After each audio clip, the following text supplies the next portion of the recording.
Welcome to our channel మన Telugu daily serials.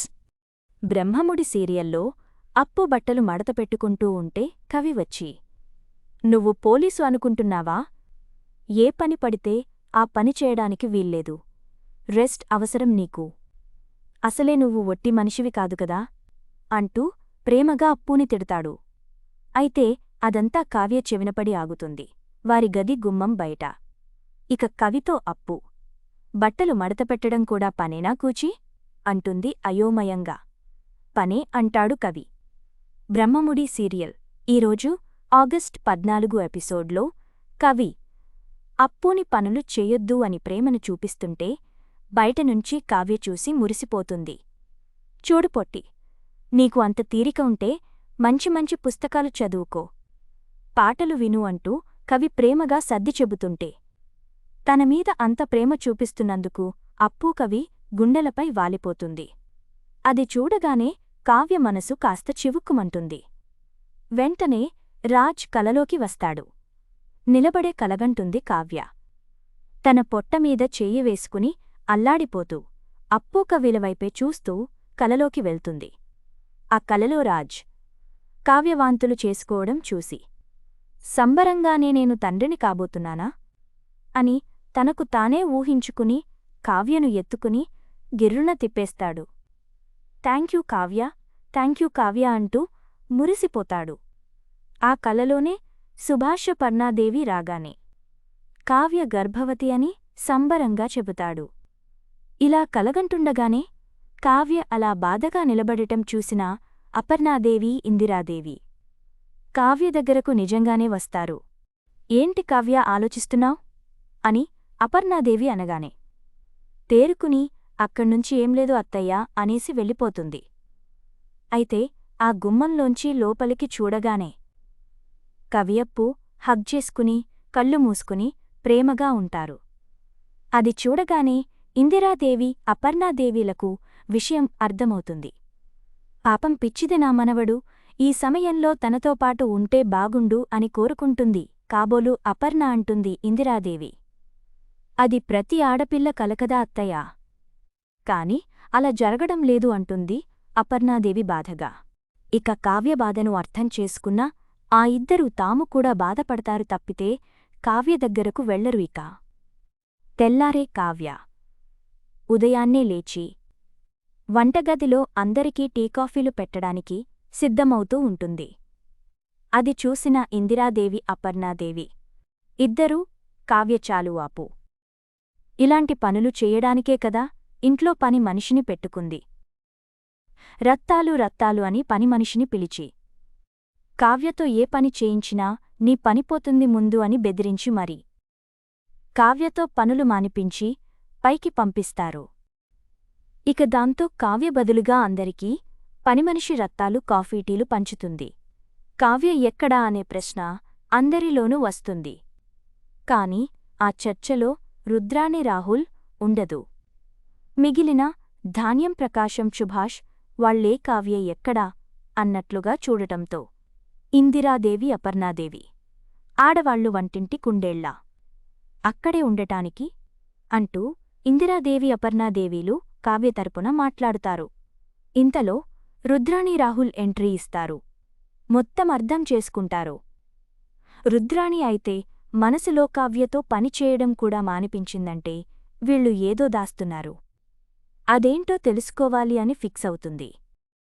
ఇక scene cut చేస్తే రాహుల్ వర్షం వస్తుందని స్వప్న చీరలన్నీ తీసుకుని పైకి వస్తుండగా రుద్రాణి కంటపడతాడు. వెంటనే చీరలతో ముఖం దాచుకుంటాడు రాహుల్ తప్పక. రే ఇడియట్, ఏం చేస్తున్నావురా, ఏంట్రా ఇదంతా అని తిడుతుంది రుద్రాణి రగిలిపోతూ. ఇక రాహుల్ వెర్రి ముఖం వేసి, ఏం చేయడమేంటి మమ్మీ, స్వప్న బట్టలు ఆరేసి తీసుకొస్తున్నాను, అందరూ కలిసి దాని దగ్గర నన్ను ఇరికించారు కదా, ఇలా వాడేసుకుంటుంది, నాతో ఆడేసుకుంటుంది అని తన కష్టం చెప్పుకుంటాడు. అయినా నువ్వేంటి మమ్మీ ఇలా వచ్చావంటాడు రాహుల్. కాదురా, ఈ ఇంట్లో ఏదో జరుగుతుంది, అదేంటో తెలుసుకోవాలిరా. ఎంతసేపు కావ్య వంట బాగుంటుంది అని చెప్పే మా అమ్మ కూడా కావ్య ఇక నుంచి ఏ పని చెయ్యదు అంటోంది అంటే ఏదో జరుగుతుందిరా. గత కొద్ది రోజులుగా కావ్య ఏవో టాబ్లెట్స్ వాడుతూ కనిపిస్తుంది. అవేంటో కనిపెడితే ఈ ఇంట్లో ఏం జరుగుతుందో తెలిసిపోతుంది అంటుంది రుద్రాణి. సరే మమ్మీ. రాత్రి టైంలో ఆ టాబ్లెట్స్ తీసుకొచ్చి ఏంటో చూద్దామంటాడు రాహుల్. దాంతో ఇద్దరూ దొంగతానికి ఫిక్స్ అవుతారు. మరోవైపు ధాన్యం. అపర్ణాదేవి, ఇందిరాదేవిల దగ్గరకు వచ్చి, అత్తయ్యా, అక్కా, రేపు వరలక్ష్మీ వ్రతం కదా. అన్ని శుభాలు జరగాలని అప్పుతో వ్రతం చేయించాలి అనుకుంటున్నాను. మీరేమంటారు అంటుంది. మంచి ఆలోచనే. అయితే కావ్యస్వప్నలను కూడా చేయమందామంటుంది అపర్ణాదేవి. స్వప్నకైతే రాహుల్ దగ్గర్లోనే ఉన్నాడు కాని కావ్యకు రాజ్ లేడు కదా అక్కా. కావ్య తన భార్య అని రాజ్కి తెలియదు. కాని వ్రతమంటే భర్త ఆశీర్వాదమే ముఖ్యం కదా అంటుంది ధాన్యం సంశయిస్తూ. ఇక అప్పుడే అపర్ణాదేవి నమ్మకంగా, అయితే మాత్రం రాజున్నాడు కదా, నా కొడుకు, వాణ్ణి రప్పిద్దాం. కావ్య తలపై అక్షింతలు పడేలా చేస్తాను. నువ్వు ముగ్గురితో వ్రతం చేయించడానికి ఏర్పాట్లు చేయి ధాన్యలక్ష్మి అంటుంది నమ్మకంగా.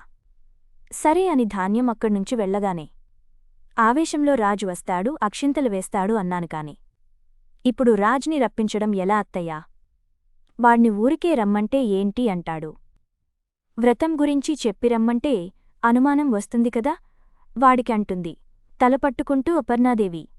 ఇక అనుకున్నట్లే కావ్య టాబ్లెట్స్ మింగి బయటికి వెళ్లగానే రాహుల్ రుద్రాణీలు ఆ గుమ్మం బయటే కాపు కాస్తారు. కావ్య గదిలోంచి వెళ్లగానే రాహుల్ని లోపలికి పంపిస్తుంది రుద్రాణి. ఇక రాహుల్ వెళ్ళి ఆ టాబ్లెట్స్ తీసుకొస్తాడు గుమ్మం దగ్గరికి. వాటి పేరుని గూగుల్లో చూసి, ఈ టాబ్లెట్స్ ప్రెగ్నెంట్ లేడీస్ వాడతారు అంటే కావ్య ప్రెగ్నెంట్ అని తెలుసుకుంటారు. అక్కడ్నుంచి వెళ్ళిపోతారు. ఇక మరోవైపు బుల్లి స్వరాజ్గాడు అన్నం తినాలంటే నా ఫ్రెండ్ అపర్ణాదేవితో ఫోన్లో మాట్లాడాల్సిందే అని మారం చేస్తాడు. రేవతి వద్దు అన్నా వినడు.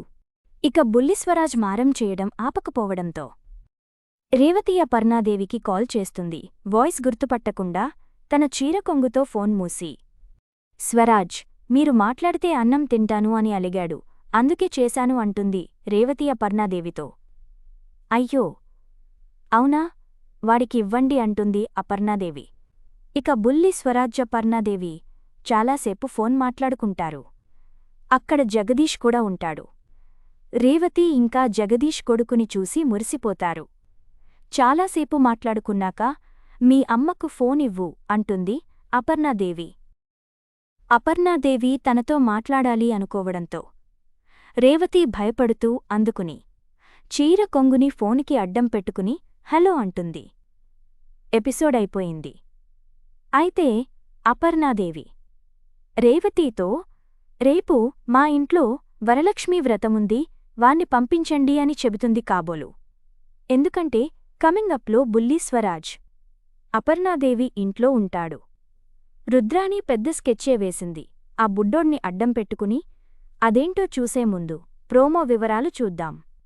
ఓ పక్క కావ్య వ్రతానికి ఏర్పాట్లు చేస్తూ ఉంటుంది. అపర్ణాదేవి రాజ్కి ఏం చెప్పి రప్పించిందో తెలియదు కాని రాజ్ కూడా పంచె కట్టుకుని మెట్లు దిగుతుంటాడు. రాజ్ అలా పంచె కట్టుకుని మెట్లు దిగుతుంటే కావ్యకు గతంలో రాజ్ వరలక్ష్మీ వ్రతం చేసిన సీన్ గుర్తొస్తుంది. రాజ్ని చూసి మురిసిపోతుంది.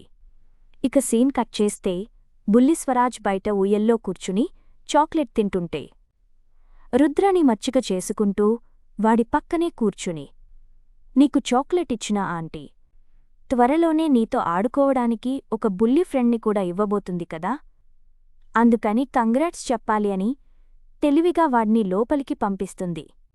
అయితే రుద్రాణి మాటలు నమ్మిన బుడ్డోడు లోపలికి వెళ్తాడు. తీరా లోపల అంతా ఉంటారు.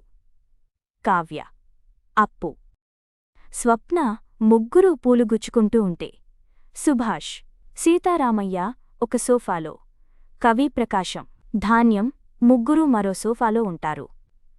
రాజపర్ణాదేవి, ఇందిరాదేవి కూడా అక్కడక్కడే ఉన్నట్లుగా అనిపిస్తుంది. ఇక బుడ్డోడు వెళ్ళి కావ్యతో కంగ్రాట్స్ ఆంటీ అంటాడు.